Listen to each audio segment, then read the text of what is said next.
Maharashtra cabinet ने शिक्षा और सरकारी नौकरियों में 10% मराठा आरक्षण के बिल के मसौदे को मंजूरी दी। पिछले 4 दशकों से चल रहे संघर्ष को खत्म करने के लिए शिंदे सरकार ने एक बड़ा फैसला लिया है।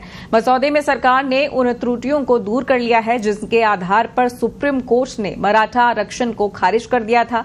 राज्य विधानमंडल के एक विशेष सत्र में मराठों को 50% से ऊपर आरक्षण देने वाले विधेयक को मंजूरी दे दी है।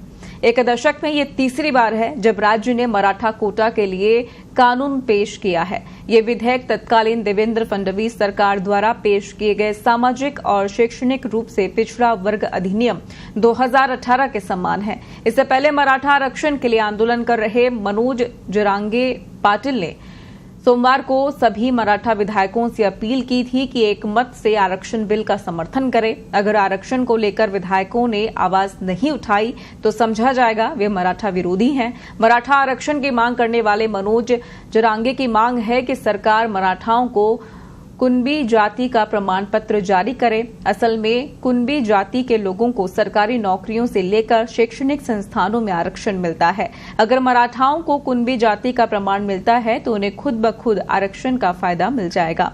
आजादी से पहले मराठावाड़ा क्षेत्र हैदराबाद की रियासत का हिस्सा था। मनोज जरांगे ने कहा है कि सितंबर 1948 में निजाम का शासन खत्म होने तक मराठाओं को कुनबी जाति माना जाता था और वो ओबीसी जाति में आते थे। इसलिए मराठाओं को कुनबी जाति में एक बार फिर जोड़ा जाए।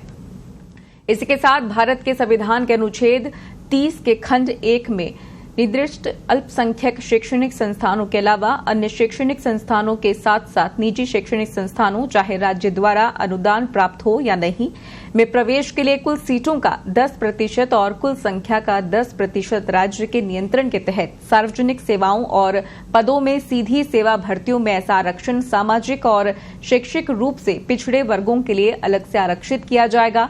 इस अधिनियम के तहत आरक्षण केवल सामाजिक और शैक्षिक रूप से पिछड़े वर्गों के व्यक्तियों के लिए उपलब्ध होगा। मराठा आरक्षण के लिए विशेष सत्र से पहले संजय राउत का बड़ा बयान सामने आया था।